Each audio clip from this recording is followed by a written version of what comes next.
And I'm going to ask Mark to go ahead and throw up his screen for us as well while I introduce him. First of all, just let me say hello and welcome everyone to the 2020 Iowa College Aid LCAN convening. We are just very, very glad that you're here. I just want to say thank you for giving us your time and your attention in this virtual reality that we are in. I'm Ann Thomas, and I work on the LCAN grant series at Iowa College Aid. We have a really great lineup of speakers for you over the next day and a half. We tried to be really intentional about having local, state, regional, and international speakers to talk about collective impact. We've got a nice blend of experts from the field and practitioners in Iowa to talk to you about how to do this LCAN work that we're all called to do. The sessions are available to you on an individual basis within the agenda, so please continue to refer to that to link to the next session.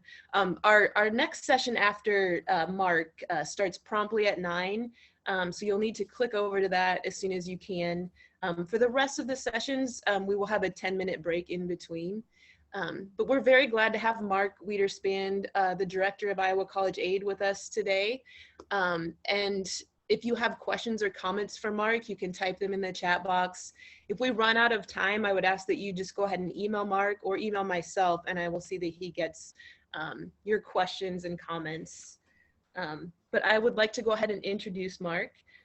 Dr. Mark Wiederspan has served as the Iowa College Aid Executive Director since January of this year. So we're excited to have the chance to introduce him to you all.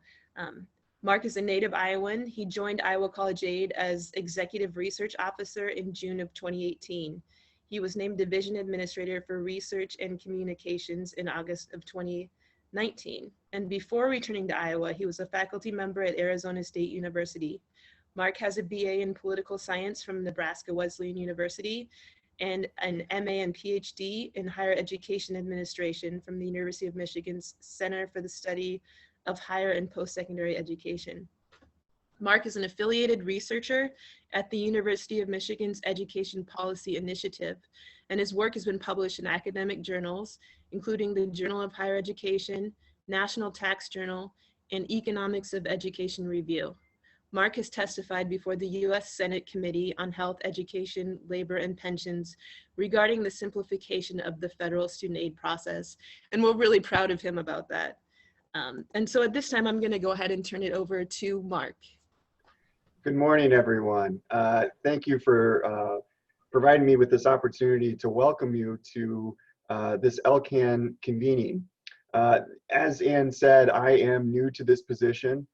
I started in January, and you know, with the introduction of COVID during this pandemic, it's been an interesting time.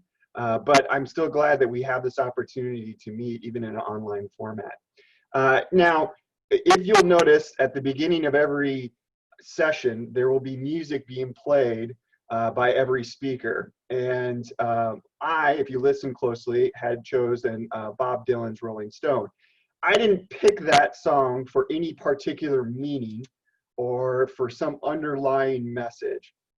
Rather, I picked that song of when it was written and released. And it was written and released in 1965. It was during a time where events were happening that are not dissimilar to what is going currently in our society today. We are observing social unrest. We are seeing marches for civil rights. We're seeing a desire for more equality and social reform, and yet we're seeing a continuation of poverty. We're also noticing that there's a generation gap, and that's being influenced by technology. As you're probably well aware, and you've heard multiple times the phrase, okay, boomer. So it's very clear that there is a lot of parallels when Dylan wrote that song to what is going on today. But what was interesting is that during the 60s, those events that I had just described led to President Johnson's Great Society. It was an aggressive effort that was to help alleviate poverty and racial injustice. It was to provide equal opportunity for all Americans. And a central part of that effort was to ensure that everyone had an equal opportunity to attend college. And one of the main pieces of legislation was the Higher Education Act. And when he signed that act, he said, education is the path to achievement and fulfillment for the nation. It is a path to society that is not only free, but civilized. And for the world, it is the path to peace, for it is education that places reason over force. It recognizes that higher education has the ability to produce an advanced society, that if we invest in higher education, be it at the individual level or even at the society level, we'll see a return. And this is not a new concept, right? If you look back at Adam Smith, who is the godfather of modern economics, in his book, Wealth of Nations, he discussed how the skills of a labor force influence desirable social outcomes. And he acknowledged that the increase in the production of human capital skills, the production of more education, results in a greater return of lifetime earnings. And we see the same result here in Iowa. We can demonstrate the benefits of a post-secondary degree for Iowans. The more education one receives, on average, experiences higher earnings and faces less unemployment. This graphs come from our own report that we've done. We've looked at the benefits of post-secondary education, and this is just to highlight some of the economic benefits that stem from a post-secondary degree. But it's interesting, nowadays, we are seeing sort of I wouldn't say a backlash against post-secondary education, but we're seeing a lot of arguments that, oh, college isn't worth it because there's such a significant rise in student loan debt. And that even if we demonstrate that if we were to look at earnings and we count for student loan repayment, there is still a benefit to going to a college, that over time, individuals that get some kind of post-secondary degree, be it associates or bachelors, will earn more over their lifetime than those with a high school diploma. Now, my prior slides focused on the private economic gains. Those sort of deal more with the monetary value.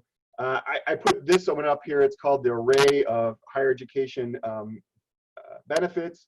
I think it does a wonderful job of demonstrating the public and private benefits that stem from a post-secondary degree. So on the right column, it displays the benefits that flow to an individual. The left column displays the benefits that flow to society. The main question, though, we always ask an individual is, why go to college? And it's easy to show this sort of display of, here's what you can benefit from going to college. Many people would ultimately say, going to college, I will make more money. That's the sole reason. However, there are individuals that will say, well, no, I just want to make a difference in the world. And that in of itself, I think, is a good explanation of why you would want to go to get a post-secondary degree. I think what we can all agree on, though, is that the reason individuals go to college is they want a better life. Right? I wish I could say in a better philosophical, educational way, but I think that's just the easiest way we could say it. People just want a better life, and post-secondary education provides that. Unfortunately, though, you would assume that any simple theory, any simple economic theory would suggest that all Iowans or any individual should have that same opportunity, that they should have the same benefits to receive those same benefits. However, that is not the case, especially in Iowa. We see significant gaps in who goes to college. So in this table, it demonstrates the college going rates by particular high school demographics. If you were just to look at a free and reduced price lunch, you'll see that low-income students are roughly 28 percentage points less likely to attend college than their non-free reduced price lunch counterparts, right? White and Asian students attend college at a higher rate than Black and Hispanic students. Across all sectors, you will notice that there has been a significant decline in college-going rates in Iowa. However, the biggest decline has been amongst our African American students. So what we're noticing is that there's becoming a significant gap that already existed between white and black students, and that this gap is continuing to grow. Now, what explains these gaps? I went through and I just sort of highlighted, three broad categories. I'm not saying that these are the definitive explanations, but I've sort of just summarized what I think does a good job of explaining most of the gaps. First, it just deals with our inequality in access to educational resources, which in turn leads some students being less academically prepared for college level coursework, which ultimately affects their access to and success to college. The second explanation just deals with the higher ed finance. Individuals have an inability to finance their post-secondary degree. This relates to rising tuition prices, a decrease in the purchasing power and availability of financial aid, and we're also noticing that there's a rising unmet financial need. And the last one is just looks at the whole complexity process in college going. It relates to students' information deficits and lack of knowledge to overcome the complexities to go through the college going process. I think, a prime example would be completing the FAFSA. I don't know if any of you have tried to complete that. It's 100 and something questions. It's not an easy form to do. And if you come from a family that has never completed that, it's going to be very difficult to go through, right? Now, all these explanations, I can't, aren't explaining all the gaps, but they do help illuminate how these can affect one's college choice decision, the decision on whether or not I should go to college. If anyone knows me, I definitely believe that certain things that you do has a process, that there are iterative steps. And so college choice is definitely a process. And there are different models to illuminate how does this process occur, what steps are there. I'll be honest, I picked this one because it fit on my PowerPoint easiest. But it does a good job because it sort of highlights what the main college choice process is. One is there's a predisposition, right? The student develops a college aspiration and expectations, okay? Then we go into the search. The student forms choice sets and determines which sort of institutional characteristics are most important to them. And it's during this process that a student would do college searches or go to college visits days. They would complete the FAFSA. They would start their college application process, right? Hold on one second, I'm sorry. Then we also have, in the last phase, is the choice. Students use information to select an institution and they complete the enrollment process.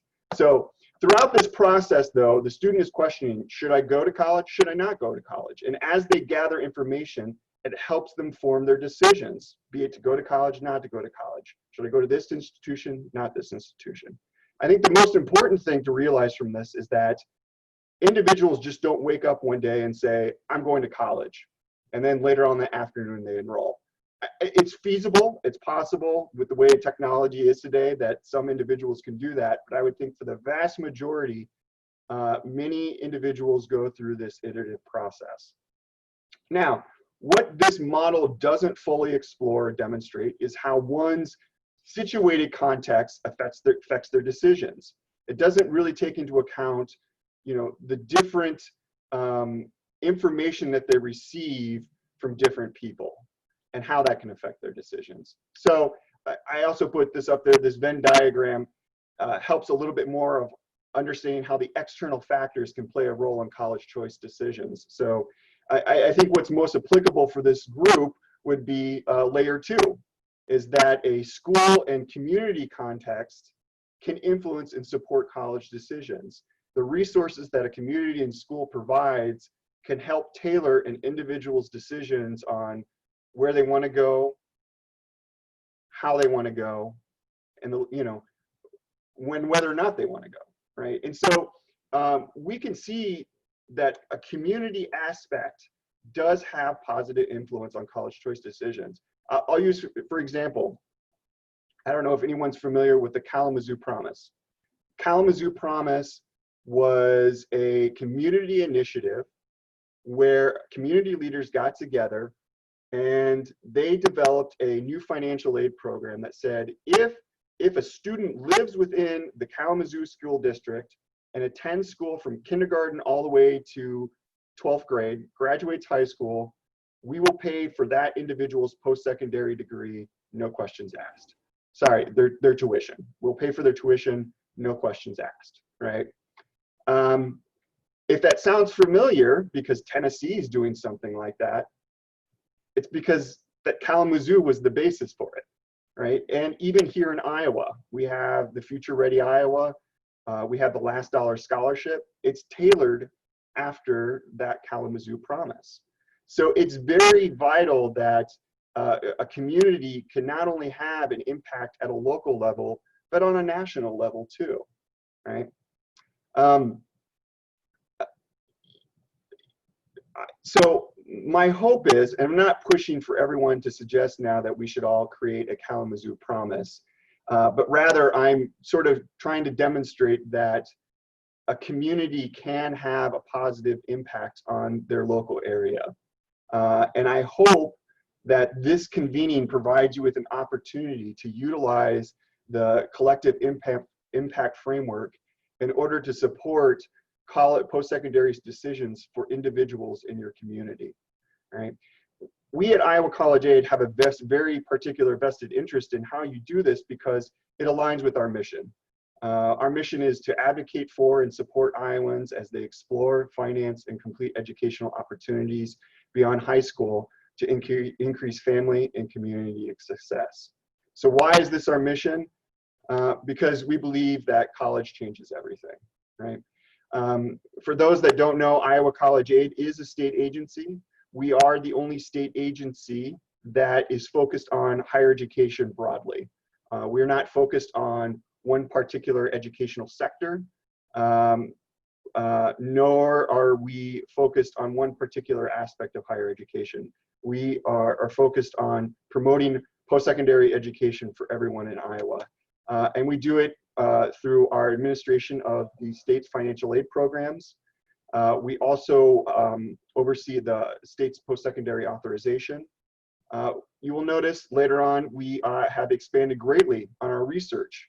One of our speakers today will be Megan Oster from our research team. Will help you utilize how you can utilize research to help inform decisions. And lastly is our community engagement, in which is operated. Community engagement helps administrators, community leaders, help foster a college-going culture within the respective areas. And we hope that this opportunity of this convening will help you think big, think bold, and make a positive difference within your community. And we hope that Iowa College Aid can assist you through this process. I would really like to, so I really appreciate taking the time to meet with you virtually. Before I end, I just want to say that I'd like to give a big thank you to Ann Thomas and Megan Sybil, the organizers of this convening. They've done a tremendous job given the current circumstances. Again, if you have any questions, please don't hesitate to ask me. Also, my email address, I don't have it on the next slide here. But we will get sure to disseminate that to you, but it's mark.wiederspan@iowa.gov. But we will sure to get that information to you. So that concludes my presentation. Is there any questions?